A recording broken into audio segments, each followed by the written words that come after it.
안녕하세요. 저 화학 강사 권정입니다. 안녕하세요. 제가 얘기를 하다 보면 자꾸 말이 길어져가지고 정확히 딱 20분을 지키기 위해서 시계를 좀 보고 시작하겠습니다.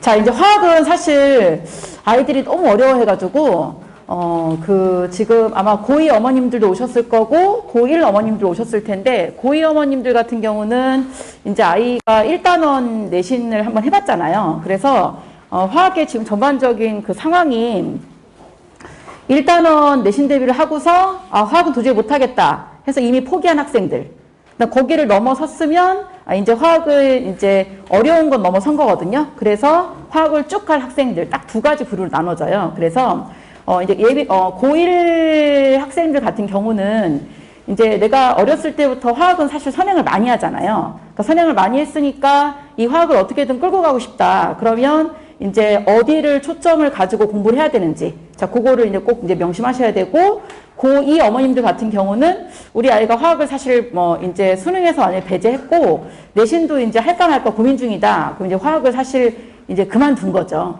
근데 그런 아이들이 지금 여고 같은 경우는 거의 한 60% 이 아이들이 이제 화학은 그만두고 아예 그 수업 시간, 학교 수업 시간에 화학 시간에 이제 화학을 하지 않고 수학책을 꺼내서 수학을 한다던가 이런 학생들이 굉장히 많이 늘어났거든요. 그래서 이제 그러면 사실 화학이란 과목이 쓸데없을 것이다. 이렇게 이제 생각을 하고서 이제 아예 배제하는 경우가 많이 있거든요. 자, 그래서 제가 사실 앞표지를 작년까지 이렇게 하지 않았다가 화학을 사실 아이들이 너무 어려워해서 우리가 이걸 견디고 뛰어넘어서 이겨내자라는 생각을 가지고 이 호랑이의 강한 기운을 전달하고자 이걸 제가 올해부터 썼습니다. 예.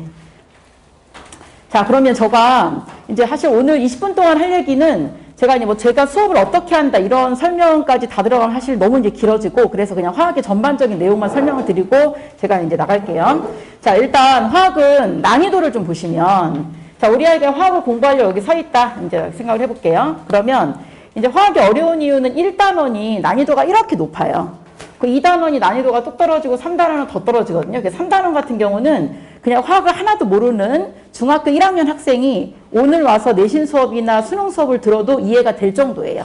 너무너무 수월하고 4단원이 이제 어렵지만 그래도 1단원보다는 조금 쉬운 거예요. 그러니까 이제 화학이 사실 이제 저희가 보통 진도를 나갈 때 1단원, 2단원, 3단원, 4단원 나가잖아요. 그러면 처음에 들어왔을 때 아이들 입장에서는 조금 이제 난이도가 스무스하게 이렇게 올라가게 되면 좀 거부감이 덜할 텐데 처음 들어왔는데 첫 시간이 나는 화학을 하나도 모른다. 근데 이제 막 굉장히 어려운 계산을 하고 있는 거예요. 그래서 그러니까 화학이 앞으로 이게 탁 막히니까 여기 너무 어려운 과목. 그래서 여기에 대한 이제 어렵다는 게 두려움이 마음속에 딱 생기기 시작하면은 2단원, 3단원 할 때도 쉬운 게 아니더라고요, 아이들이. 그래서 저희가 이제 보통 학생들이 보통 1단원부터 진행을 하지 않고 주로 이제 2단원 진행하고 조금 이제 아이가 적응을 한 것 같으면 1단원 진행하고 그 다음에 요거 할 때 너무 어려웠잖아요. 그럼 이제 조금 쉬는 타임을 둔다라는 느낌으로 3단원 진행하고 4단원에서 이제 이렇게 마무리를 하거든요. 자, 그러면 1단원이 일단 왜 이렇게 어려운지 좀 보시면 자, 1단원 같은 경우는 처음에 단원명 보시면요.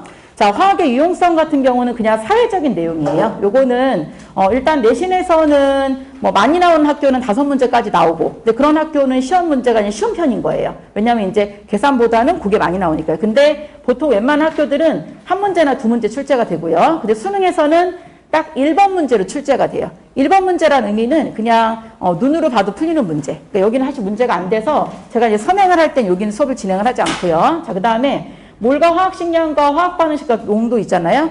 여기가 다 계산 문제예요. 자, 그래서 자, 1단원은 화학의 유용성 한 문제 빼놓고는 전부 다 100% 계산 단원이다라고 생각하시면 되는데 자, 문제는 뭐냐면 만약에 이 계산 단원을 우리가 수학처럼 열심히 하면 화학을 잘할 수 있어요. 근데 우리 수학은 일주일에 3번 하고 과외하고 막 새벽 3시까지 숙제하고 하지만 화학은 일주일에 한 번도 할까 말까잖아요, 사실은. 그러니까 이제 이 어려운 난이도에 비해서 시간 투자가 적기 때문에 아이들이 이제 이거를 잘할 수가 없는 거죠, 사실은. 그래서 여기를 잘하는 아이들은 정말 수학적인 두뇌가 뛰어난 학생들, 자, 그 다음에 어렸을 때부터 많이 했던 학생들, 그 다음에 이제 어렸을 땐 안 했지만 반복을 많이 했던 학생들, 이런 학생들이 잘해요. 그래서 여기는 문제가 지금도 이제 고3 아이들도 사실 고3 아이들이 화학을 수능을 선택할 정도의 아이들이면 화학에 자신감이 있는 아이들이거든요. 그 어려운 과목을 수능 선택했으니까요. 근데 그 아이들도 1년 내내 이제 수능 수업을 아마 해보시면 그 수능 선생님들이 1년 내내 하는 수업은 2단원, 3단원은 만약에 뭐 12주의 기간이다 그러면 딱 2번밖에 안 해요. 10번의 기간 동안 하는 수업이 1단원의 양적 관계하고 4단원의 중화 이것만 계속 하거든요. 그 반복을 3, 4번 하시는 거예요. 근데도 그렇게 해서 이제 자신감이 좀 생기는 찰나에 수능날 맨 마지막 시간에 시험을 보잖아요. 그래서 수능날 컨디션이 좀 안 좋다. 그럼 또 그날도 틀리는 문제인 거예요. 그래서 여기가 그렇게 어려운 단원이고요. 자, 그래서 요 계산 단원이어서 어렵고, 자, 그다음 2단원 보시면, 자, 2단원 같은 경우는 일단 가장 어려운 단원은 원소의 주기적 성질. 자, 요게 이제 가장 어려운데요. 자, 2단원 전반적으로 보시면 2단원은 일단 계산이 없어요. 여긴 다 암기 단원이에요. 근데 2단원도 왜 어렵냐? 2단원은 이제 암기 플러스, 자, 여기에 무슨 얘기가 들어가냐면 추론 얘기가 들어가요.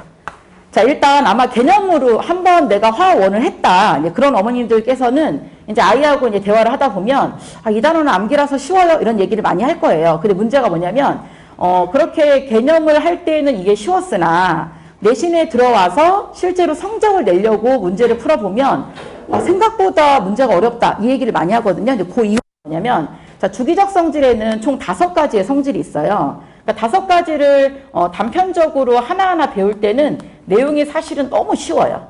자, 첫 번째가 뭐 유효액 전하가 있고, 뭐 두 번째가 원자 반지름이 있고, 원자 반지름을 응용한 이온 반지름, 뭐 이온화 에너지, 그 다음 전기음성도 뭐 이렇게 있거든요. 그러면 요거 하나하나 배울 때는 제가 강의하면 20분 분량밖에 안 돼요.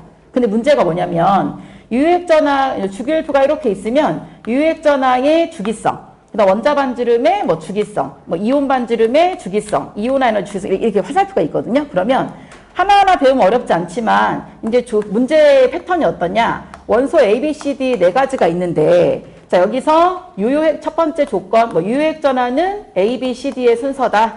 자, 그다음에 두 번째 뭐 원자 반지름은 누가 제일 크다. 이렇게 조건들이 막 주어져요. 우리는 단편적으로 하나하나 알고 있는 내용 있잖아요. 그거를 종합해서 추론을 해가지고 이 원소가 누군지를 맞추는 거예요.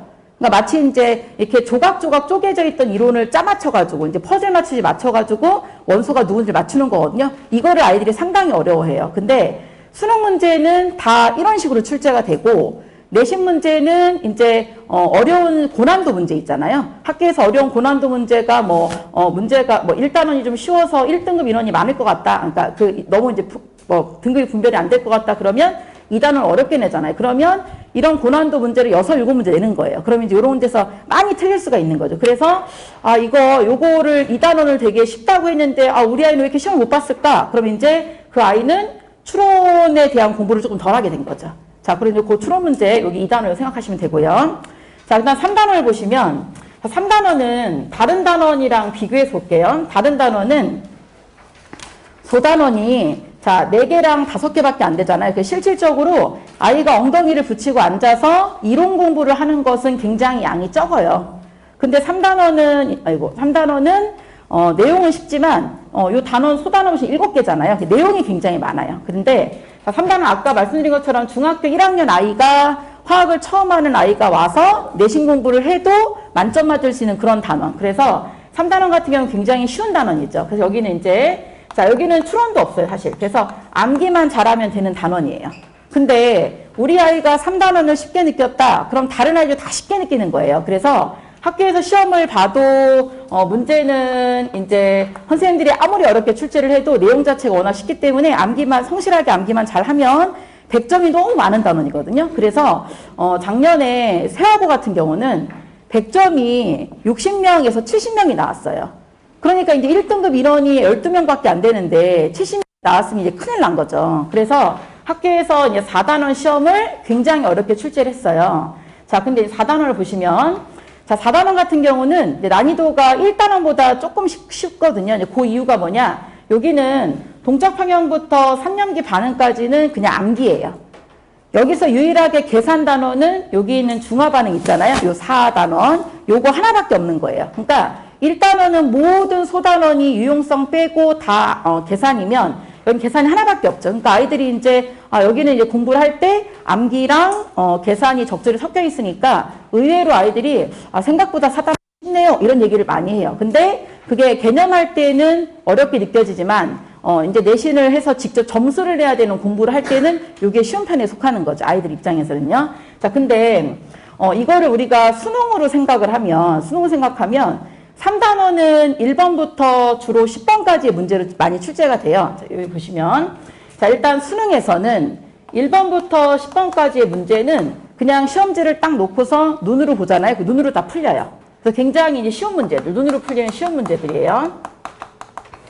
자, 그 다음에 11번부터 16번까지는 여기에 이제 웬만한 추론 문제들이 많이 출제가 되고 눈으로 풀리지 않고 생각을 좀 해야 되는 문제. 자, 생각을 좀 해서 여기 함정이 뭐가 있을까? 어떤 순서로 뭐 퍼질까? 이런 걸 해야 되고요. 그 다음에 이제 우리가 이제 수능 이제 화학이 어려운 이유가 17번부터 20번까지. 자, 여기가 이제 고난도 문제인 거죠. 근데 이 고난도 문제가 사실은 16번까지의 문제의 난이도랑 여기에 문제 난이도의 격차가 사실 굉장히 크거든요. 그래서 이제 여기 부분을 이제 사실 잘 해야 화학을 잘 하는 거예요, 사실은. 자, 그래서 이제 뭐 16번까지 누구나 맞출 수 있지만, 자, 근데 3단원 같은 경우는 수능에서는 얼마나 쉽게 나오냐면 3단원에서는 11번부터 16번까지 애도 잘 안 나와요.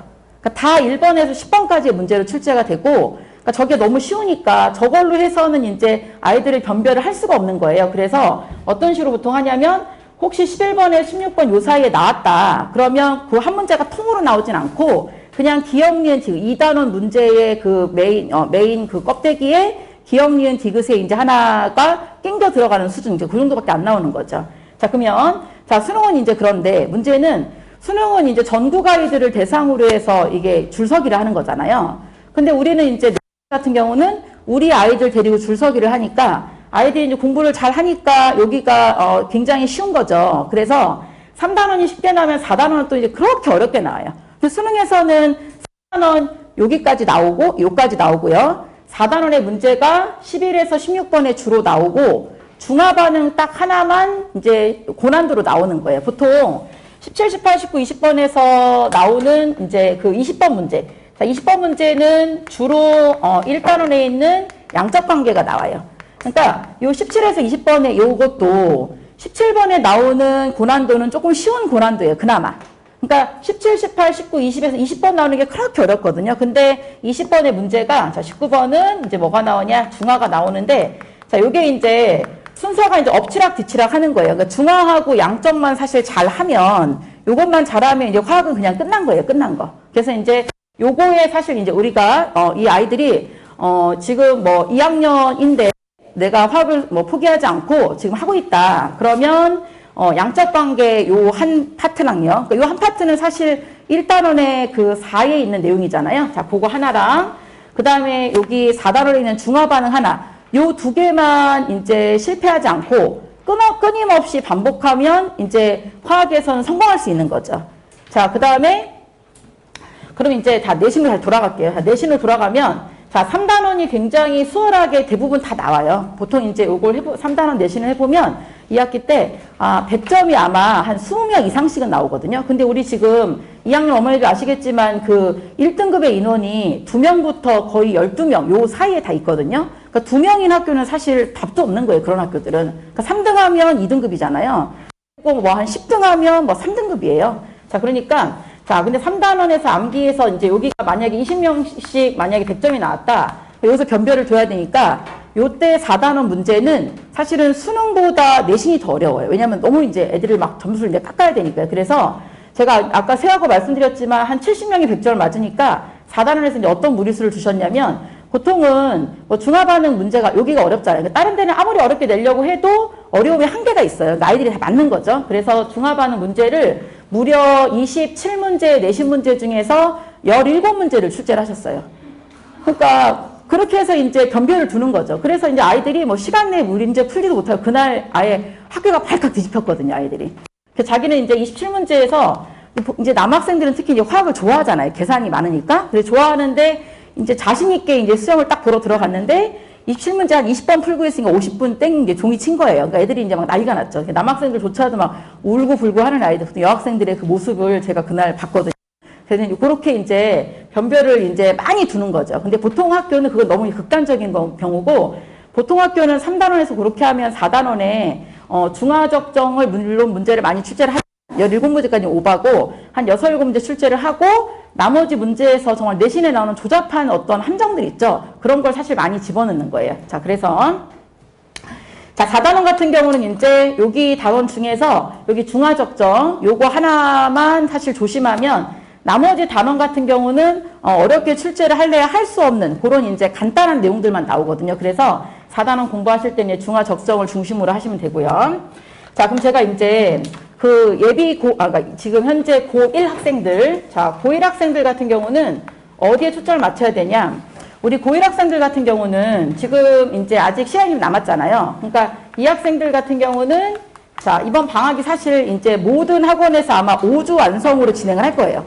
5주 완성, 뭐 아니면 4회 완성, 이런 식으로요. 그러면 5번의 기간 동안 이 공부를 사실 한 화학원을 다 끝내긴 불가능해요. 그러니까 1단원이면 1단원, 4단원이면 4단원. 자, 우리 아이가 화학을 만약에 한 번도 안 했다.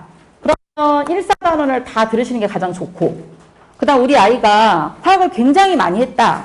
그러면 1과 4단원 중에서 하나만 파는 게 굉장히 중요해요. 제가 이제 누차 항상 말씀드리는 게 설명회 때 이제 제가 늘 말씀드리는 건 자, 이제 2, 3단원은 처음 할 때는 1, 2, 3, 4를 다 도는 게 좋아요. 왜냐면 1, 4단원은 사실 첫 시간부터 마지막 시간까지 끝없이 어렵거든요. 그럼 이제 아이 입장에서는 처음에 들었는데 너무 어려운 단어만 계속 배우니까 나중에 거부감이 생겨서 아예 벽이 딱 생겨버려요. 근데 이제 사실 고1 정도 되면 처음 듣는 학생이 이제 거의 없을 거고, 웬만큼 수업을 들었으면, 자, 1단원의 양적 관계.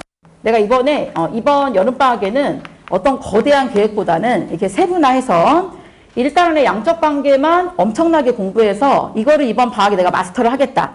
이런 생각을 가지시던지, 아니면, 이제 1단원만 딱 개선하는 수업은 여름방학에 사실 많이 없어요. 자, 그러면 나는 이제 4단원에서 다른 단원 물론 이제 저희 강사들은 다 가르치죠. 근데 요거 할 때는 빠르게 진행하고 저희도 이제 중화에 집중을 할 거거든요. 그래서 4단원에서 내가 중화 반응만 이번 여름방학에 마스터를 하겠다. 그래서 여기 부분을 좀 끝없이 요 2개만 공부를 해주시면 화학에 자신감이 생겨서 2학년에 가서 어떤 내신 대비를 하거나 그럴 때 엄청 이제 다른 학생들보다 월등하게 앞선 상태로 시작을 하실 거예요. 자, 그래서 그런 이제 계획을 좀 짜시면 되고, 자, 그 다음에 우리는 이제 그리고 이제 고1은 이렇고요. 자, 그 다음 고2 같은 경우는 사실 고2는 이제 너무 극단적이죠. 고2는 이제 화학을 포기한 학생들. 자, 제가 포기를 자꾸 이제 하는데, 죄송합니다. 하도 포기를 애들이 많이 해서 제가 이제 요즘에는 이제 수업 시간에 한 많은 시간을 정신교육을 시키고 있거든요. 옛날에 화학 수업만 하면 됐었는데, 자, 고2 같은 경우는 이제 화학을 사실 뭐 포기해서 더 이상 안 한다. 그럼 아마 이 설명회도 쟤 빨리 나가지 왜 이렇게 오래 발표해. 이러실 수 있어요. 자, 근데 이제 고2 같은 경우는 제가 이제 화학 강사지만, 자, 화학을 포기했다. 우리 아이는 생물하고 지학만 할 거야. 그러면 생물에 어려운 유전이 있잖아요. 그럼 이제 화학은 이제 안 하고, 내가 이번에 유전 부분만 마스터하겠다. 이렇게 한 단원을 꼭 집어서 거기만 집중적으로 공부해 주시는 게 제일 좋아요. 자, 근데 이제 포기하지 않은 학생들을 위해서, 자, 고2는 이제 내신이 걸려 있으니까, 자, 아마 모든 학원에 3, 4단원 수업, 4단원 수업 이렇게 2가지가 있을 거예요. 내신을 위한 수업들이요. 자, 근데 3, 4단원 수업은 3단원에 시간 할애를 많이 하는 거죠. 근데 3단원은 어머니들도 지금 이제 사실 공부를 우리가 떠난 지가 오래됐잖아요. 그런데도 교과서를 딱 피고서 3단원을 읽으면 술술술술 읽히실 거예요. 그래서 그 정도로 쉬운 단원이기 때문에 이 고2는 내신 대비를 위해서는 4단원에 대한 심화 내용, 그러니까 제가 말씀드린 것처럼 중화 반응 요거 위주로 공부를 하시면 가장 좋고요. 자, 그 다음에 이제 고2 어머니들의 가장 큰 이제 현재 고민은 뭐냐면, 아니 우리 아이가 모라생기를 사실 다 잘한다. 근데 아니면 우리 아이는 물리하고 화학을 너무 잘하는데 대부분의 아이들이 생물하고 지구과학을 수능 선택하잖아요. 그러니까 이게 이제 고민인 거예요. 내 주변의 모든 아이들이 생지를 하는데 나 혼자 물화를 하니까 이제 마음이 불안한 거죠. 그래 군중 심리들이 사실 많이 있잖아요. 그래서 이제 그 고민은 이제 어떻게 해결하셔야 되냐면, 자, 이제 화학은 수능 선택을 할 때 1단원을 공부했을 때 그 스트레스를 견디는 아이가 있고 도저히 못하겠다. 정말 벽하고 싸우는 것 같다. 이렇게 얘기하는 아이들이 있거든요. 그래서 1단원을 잘 견디는 아이들, 여기에 대한 스트레스가 좀 덜한 아이들 있잖아요. 덜한 아이들. 그런 아이들은 수능 선택을 해도 괜찮아요. 근데 우리 아이가 이번에 물화생지를 다 1등급 맞았어요. 근데 이제 물화생지를 다 1등급 맞아서 도대체 뭘 해야 되지? 우리 아이는 물화생지 다 선행도 열심히 했고 막 엄청나게 잘하는데 그럴 때도 어쨌든 2과목을 선택해야 되니까 그럴 때 일단 너가 공부를 할 때 가장 공부할 때 물론 다 열심히 해야 되지만 가장 스트레스가 적었던 과목, 그다음 공부할 때 기뻤던 과목, 거부감이 없었던 과목 있잖아요. 그런 과목을 선택하시는 게 수능에선 가장 좋고요. 그리고 이제 자 요거 그다음에 이제 화학의 장점은 뭐냐면 그러니까 생물하고 지구과학은 저는 그 선생님들 말씀을 듣고 하는 얘기예요. 생물하고 지구과학 같은 경우는 내가 평소에 아무리 잘했어도 시험장 들어가서 새로운 유형의 문제가 출제가 되잖아요. 그러면 잘 못 풀어요. 근데 화학은 신유형이라는 게 없어요. 이제 모든 유형이 다 나왔거든요. 아마 올해 6월 평가 문제도 아이들이 그냥 맨날 풀던 문제 또 나왔어요. 이렇게 했어요. 그러니까 화학은 아무리 문제가 쉬워도 45점에서 수능 47점 여기가 1등급이에요. 자, 화학이 쉽게 나왔어도 50점 만점이 1등급인 해가 한 번도 없었거든요. 단 한 번도요. 그렇기 때문에 화학은 사실 절대평가예요. 그러니까 45점만 넘으면 1등급인 거예요. 무조건. 그러니까 이제 2개까지 틀려도 1등급이구나. 그러니까 절대평가니까 누구하고 비교하지 않고 나만 스스로 화학을 열심히 해서 내 실력이 업그레이드가 되면 요게 유지가 되는 거죠. 자, 그리고 또 하나가 생물하고 지구과학은 이론 공부를 완벽하게 했다고 쳐도 문제가 지역적으로 출제가 되기 때문에 자기가 미처 보지 못한 어떤 구석탱이 내용이 시험 문제가 나오면 자기는 틀리는 거예요. 근데 화학은 지역적인 내용은 하나도 없어요. 그래서 일단 한번 공부를 해서 어느 정도 궤도에 올라가면 다시는 떨어지지 않아요. 그래서 그런 장점이 있거든요. 그래서 아이가 이제 일단은 스트레스가 좀 덜하면 수능 선택해도 괜찮고, 근데 화학을 잘 해도 이거에 대한 스트레스가 너무 많아서 억지로 뛰어 올랐다라고 하는 학생은 화학을 선택하시는 건 조금 이제 비춘 거죠. 저희 입장에서는. 자, 그렇게 아마 선택을 하시면 이제 다른 학생들이 다 생물 지구과학으로 가서 해도 내가 이제 화학을 선택했을 때 불안하지 않고 나 혼자 절대평가기 때문에 갈 길 가겠다 하는 이제 생각으로 이제 이렇게 잘 할 수 있겠죠. 예. 제가 말씀드릴 건 오늘 사실 여기까지고요. 네. 제가 뭐 뒷장에 제가 이제 화학 수업을 어떻게 한다 사실 쭉 넣어놨는데, 이런 거는 이제 한번 읽어보시고 저한테 개인적으로 질문하시면 제가 뭐 이렇게 답변해 드리겠습니다. 예.